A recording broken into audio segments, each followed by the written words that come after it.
This podcast is brought to you by The Healthy Hub. Excuse me.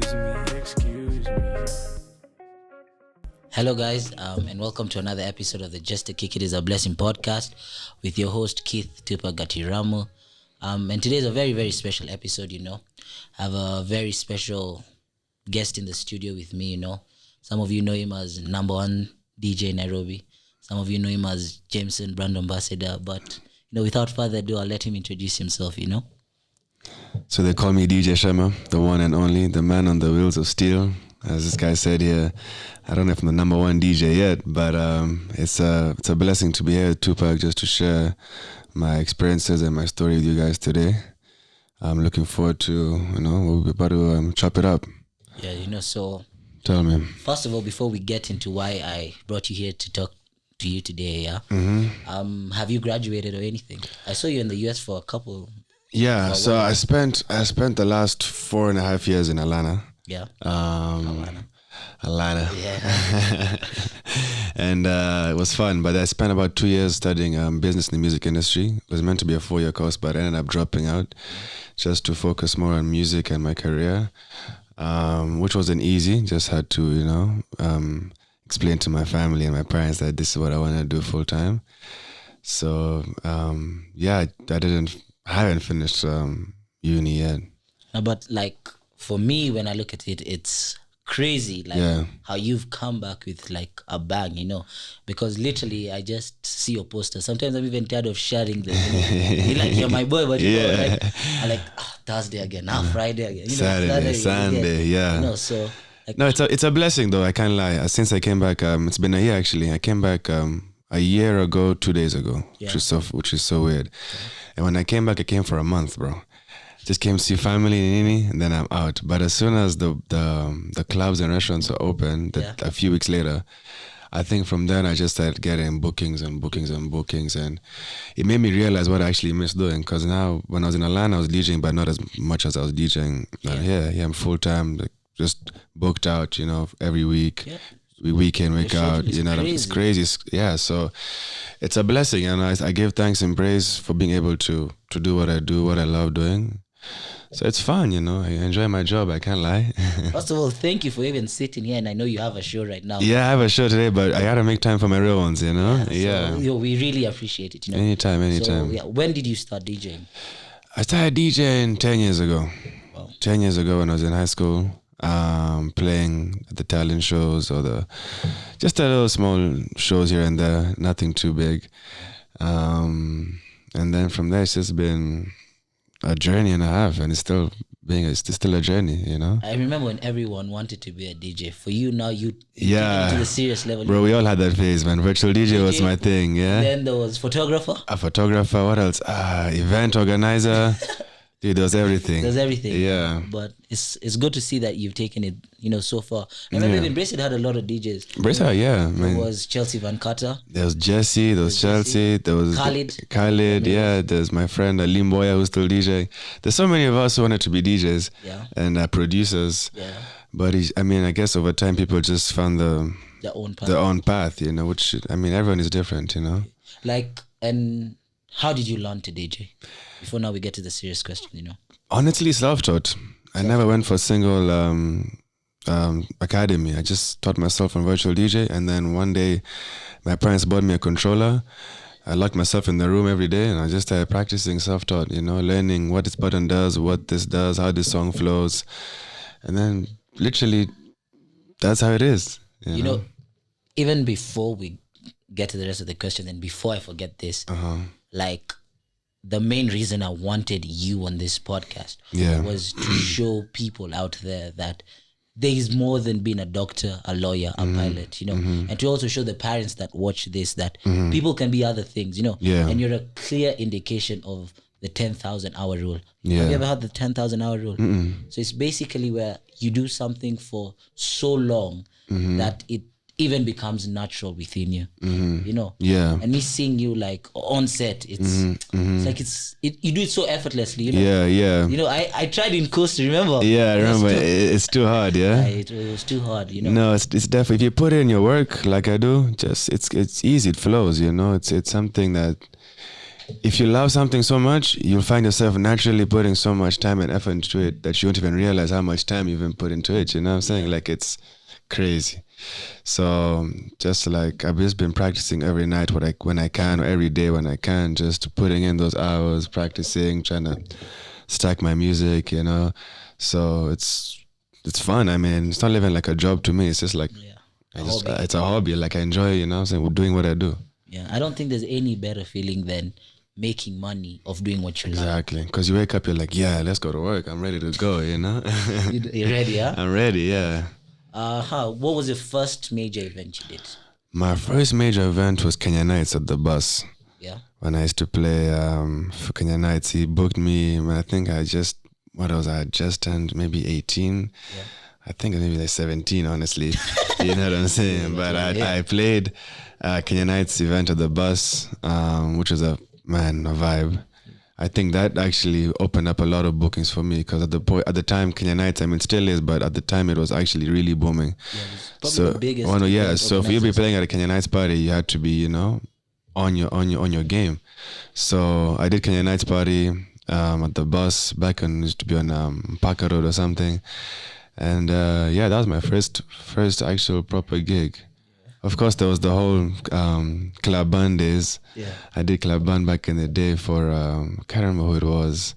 I think Culture Brian guys back in the day, yeah. So that was my first gig, bro. How was it doing your first gig? Like, this bro, was it was a vibe. Falling in love. It was a vibe. It was, I mean, it was nerve-wracking in the beginning. I kind of like, I was, pounds was sweaty, bro. I was tripping. I'm like, damn, all these people are trying to look at me play. People are shouting your name. Shema, you're like, damn.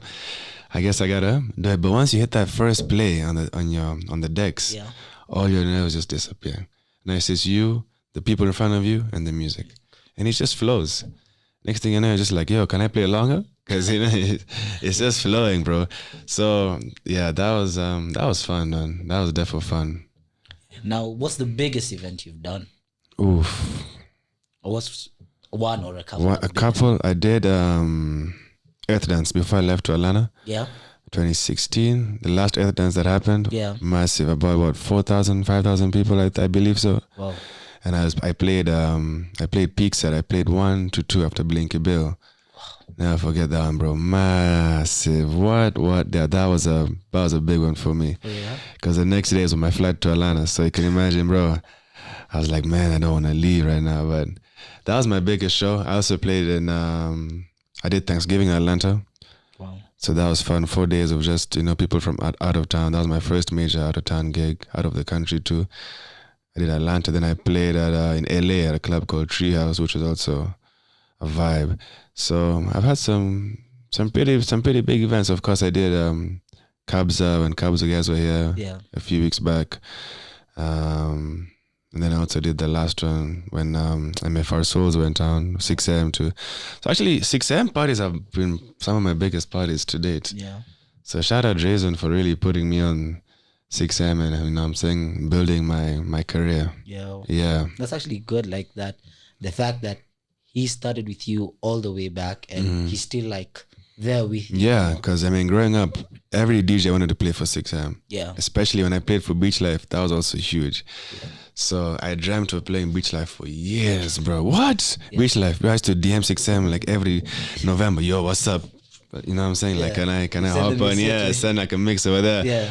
But of course, I guess everyone's time just comes at their own time, you know. So luckily I've done quite a few 6M parties, and I'll probably play a few more 6M parties, hopefully. Yeah, Inshallah, you know. Yeah. Let me ask you.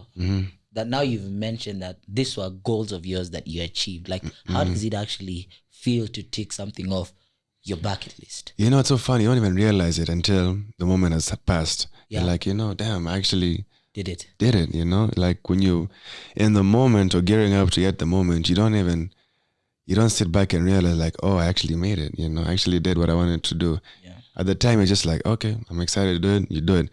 But after the moment passes, you're like, yo, I actually achieved my goal without even realizing that you did. That I did it, you know? So I think when I did that, I was just like, yo, this is crazy, you know? Man's actually finally did it, you know? I think that's actually, like what you said, like you actually don't feel it until it's actually gone. And until you sit back and like, okay, you know, it's actually happened. Yeah, because even for me, like this was one of the things I ticked off, and then now you're actually like, wow, what's the next thing? Yeah, what's the next big thing? What can I do next? You see? So do you actually have like, what's the next thing? Yeah. Like in your head? Never get too comfortable. That's what I say. Never get too comfortable. I have a lot of things I'm working on right now. Yeah. I can't share much right now. You don't have to share. But there's some things I'm working on. Hopefully next year. We'll see. Just stay tuned. Stay tuned. Stay tuned. Yeah, stay tuned. Stay tuned. Yeah. Yeah. But I like the fact that you've said don't get comfortable, because I think that's the problem a lot of us have, and why we never get to grow. Is because once you achieve that one thing, you become a bit too comfortable with it. You're content. You're just like, I'm chilling, you know, like you're just like, yo, this is it. I've done it. Now let me just chill. For me, I'm like, nah, let's keep going. Let's keep growing. Let's do something bigger, better. You know, what can I do? What can I change? Yeah. How can I make the industry a better place for people like me and you to go out of our way to have fun, you know? Yeah. So, I mean, even though with COVID happening, it's a bit tricky. It's really, you know, made things slow down a little bit. But in terms of just the whole idea of just building and growing, you have to do it. That's me. I'm always trying to, you know, keep the mind active and keep the scene alive. Yeah, no. I think you do a good job at keeping the scene alive, you know. Yeah. And I wanted to ask you, what's the difference, or what did you feel was a difference between DJing here and out there in the US? The US. Okay. So for one, DJing here, it's home. Yeah. This is my home. Like, you know, I might see my people every time I'm DJing. The Kenyan tattoo. Yeah, this is my home. Yeah. So when I'm here, I think I'm just more. I'm loose. I have fun. I have, you know, like there's no pressure of so and so and so and so. It's just like I know my people. I know my city. I know what people want to hear. Now, me playing in Atlanta made me realize I can't play the same way I'm playing here. I have to change my game up. If you remember back in the day, I used to play only house music. Yeah. Then when I went to ATL, there was every club I used to go to was just Afrobeats, hip hop, you know, all that crazy stuff. So it made me go back into the drawing board. I'm like, for me to get bookings, I have to switch up my genre. You know what I'm saying? I have to switch up how I play. I have to play every genre that I can, and infuse it in my sets. So, I mean, playing in Atlanta was fun. Playing in LA was fun. It just made me realize, like, yo, this is a different kind of, you know, feeling, you know, a different kind of, So it was definitely worth it. I don't know, but it makes sense. Like you need, like, I think it's in every job. You need you have to expand. You have to customer. If you don't know who's your customer, then you can't sell. I can't go to a club in ATL and start playing Suji, Uns, and then you get guys are looking at me like, hey, what's up with this guy, man? I'm trying to listen to some Joanna over here, some Banner Boy, and all that. So it defo taught me to never get too comfortable. Like I said, like, you know, you have to diversify your way. I mean, some people might say stay true to your sound, but at the same time, if you're in a whole different city where that sound is not really appreciated, and you're trying to make it as a DJ, you have to switch it up a little bit. You have to go out of your comfort zone and start, you know, venturing out into different avenues of making things work for you. You know, I think, like, what you said is, once you actually get out of your comfort zone is where you actually experience life. You know, like a lot of us stick in a bubble, so we never really experience life, you know. I keep on saying, like, a lot of people actually go life without even knowing themselves. You know, you're born, you go to school, you know, primary, secondary, uni, a job, and you've never actually done something for yourself. So, like, for you who actually chose to do something for yourself, what do you tell that young boy or young girl out there that's trying to do something artistic? How do they approach their parents and address that issue? Okay, for me, I would say, if you're going to approach your parents, make sure you have a plan. Make sure that's what you want to actually do. Don't go into it halfway and then be like, you know what, man, I want to be something else now. Like, if something, like when it comes to like being a creative or something, you know, it's not easy to make money as a creative, especially in this country, you know. So you have to really just like, yo, this is what I want to do. I'm going to put my all into it. I'm going to be a rapper, a DJ, photographer, whatever, you know, and just sit down, have a plan. And if it's something that you have passion for, man, that thing will flow so easily, bro. You'll just be like, you know what, it's easy. You wake up in the morning, you want to do it. When you want sleeping, you're just still thinking about it. When you know what I'm saying? Like, this is something you want to do for life, then do it. If you want to be you want to DJ for 6 months like a lot of guys do, and then After 6 months, they're like, let me start shooting. I'll be a photographer. And start shooting animals and plants. I don't know what, bro. Then you're wasting your time, because it's those 6 months you wasted, you can't get them back. Yeah. You know what I'm saying? So apply yourself and also just know, like, this is what I want to do. Like I told my parents, this is what I want to do. And I had to prove to them, like, yo, me, I'm 16, 17, and I'm playing in the club. You know what I'm saying? Man has no idea, but I'm still getting bookings. I was doing radio shows. Still making money. Yeah, I was playing on radio when I was 19, for Hot 96. Wow. That's 19. People are still in high school, bro. Me, I'm like, yo, tune in, man. Shams is going to class on Monday. After playing on radio. So if you really want to do something, just put all into it, Yeah. And from there, it's easy. Like that, like literally, like when I started this podcast, and then now when like we met and I knew I could have you on the podcast, I already knew what I wanted to talk to you about. Yeah. I was, and even that day when I told you about this, I was clear about it because like even what you're saying right now, it makes so much sense. Like how you've invested your time and your money into what you actually like. Yeah. You're saying you DJed at 19. You're in clubs by 16. And that's why I actually brought you here, to show people that you can be more than what the world tells you. Because you see, I also have the same conversations with my brother, and sometimes they're like, yo, you sound like dad. Because like my youngest brother, he's a rapper, So I always try and tell him, bro, do you think you can actually go to school a bit? Like, nah. Why am I wasting my time, bro? I'd rather spend that 8 hours that I spent in school making music, and maybe hopefully one of those songs is going to be a banger, than me sitting in a class that I don't even like for you, mom and dad. Yeah, same thing, man. Same thing, bro. Even me, man. I tell my parents, listen, man, just save that money y'all are spending on school fees, yeah? Just chill, do y'all thing, let me do my thing. I'm self-independent, I'll pay my own bills, I'll take care of myself. I won't ask you guys for any money. I'll be an adult. I'll step up to the plate and do what I gotta do for myself to better myself, So it's like you said, man, just apply, like it's bro, if it's passion, bro, nothing can stop you, man. Do you think a lot of us young people do things for society and our parents? 100%. Yeah. I feel like some people are grown up in a systematic way where they're told, listen, you have to be a doctor, a lawyer, a pilot, otherwise don't live in this house. You know what I'm saying? I don't come back in this house. You know what I'm saying? You better study that degree, and get it done. So I think it just depends on how you're raised, man. And it's a bit sad. Hard conversation to have, though. Hey bro, it's tricky to have that conversation because it's very hard, especially as in an African household, bro. On that you tell your shushu you want to be a DJ. To be a DJ. Yeah, what? DJ. That's a unique. That's a unique. See. Get the books, boy. Yeah. DJ what? No, but it's true, like, even for me, like, for a minute, my dad wanted me to do medicine. Yeah.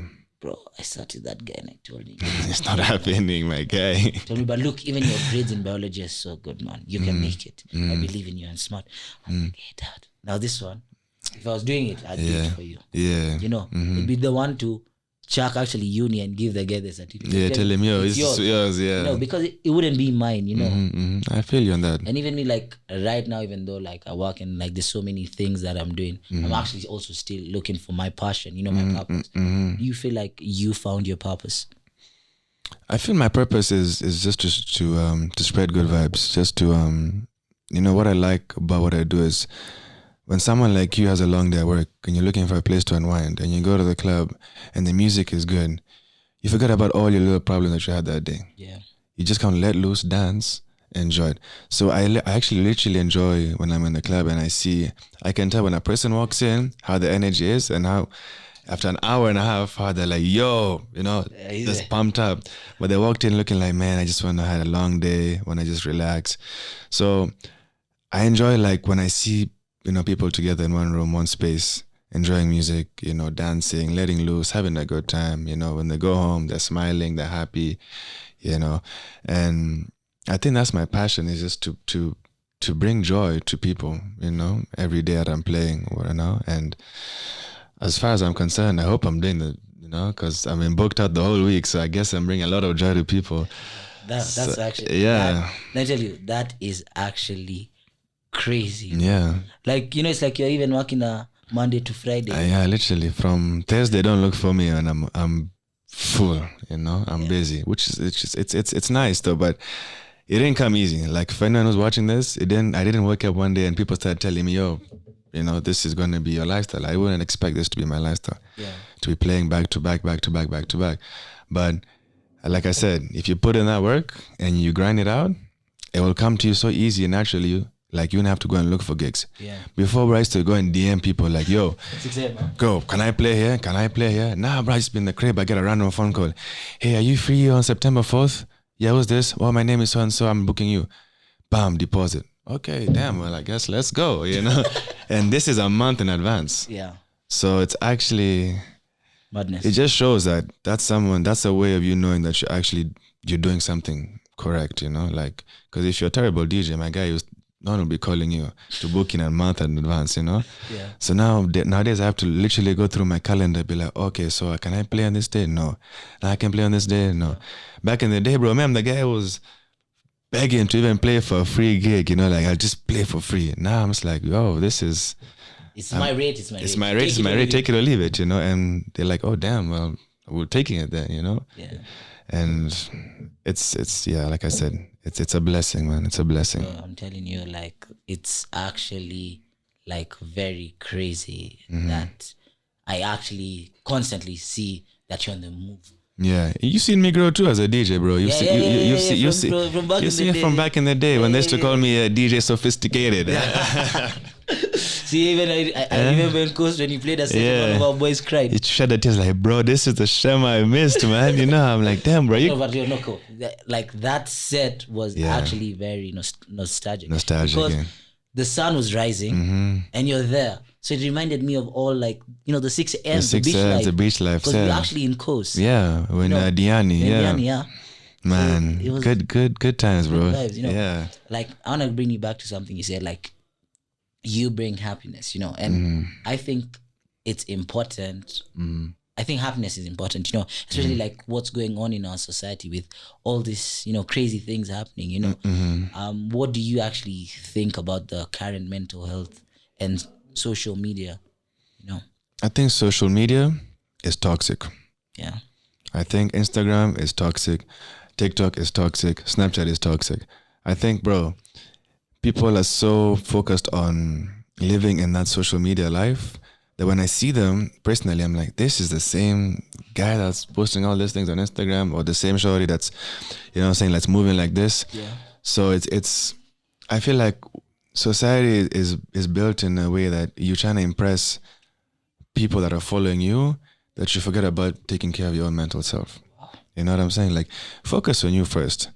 You came on this world alone, you're gonna die alone. Yeah. You ain't gonna die with all those followers, you know what I'm saying? So it's literally one of those where even I had to go through my Instagram feed and just start unfollowing pages of people that don't really bring value to me, you know what I'm saying? Yeah. Just scrolling, bro, on TikTok, you're like, bro, what is this? I had to delete that app too, because it's just like, man, I'm spending so much time on this app, looking at people living this kind of life that they're living, and me, I'm just here chilling in my room, living and trying to be like that, but I can't live like that just by being on my phone. I have to get up, you know what I'm saying, get on my feet and do me. So if for those of you all on Instagram, I mean, I know people make money from Instagram, so I'm not gonna knock your hustle down, but for those who are following Instagram or whatever social media and using it as a way of trying to be someone that you don't really are, then it's like, what are you doing? You know, comparison. Yeah, that's the biggest thing as well. Comparison. Yeah, stop comparing yourself. You know, just do you, be you. Even you brought it out. Like, why you also left was because you'd sit in your room. Yeah, and compare yourself. I'm trying to compare myself. Nah, man, just get off your ass and do something. You know, like,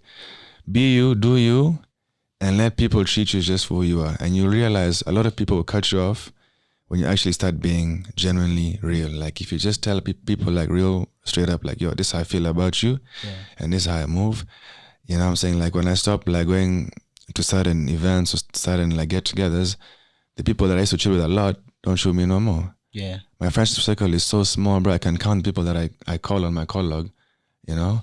Like 10 fingers, like, you know what I'm saying? Maybe like 6 people at most that I call on a day-to-day basis. And that's crazy for you because your life is very social. You're a DJ. Yeah, I'm a DJ. I'm in the club 24/7. Yeah. You know, 365, I'm in the club. I'm socializing with so many people. Yeah. But that's just in the club. Yeah. I'm not gonna call you on Tuesday or Wednesday. I'm gonna call the real people that I know. I want when I call, they bring value to my life. Yeah.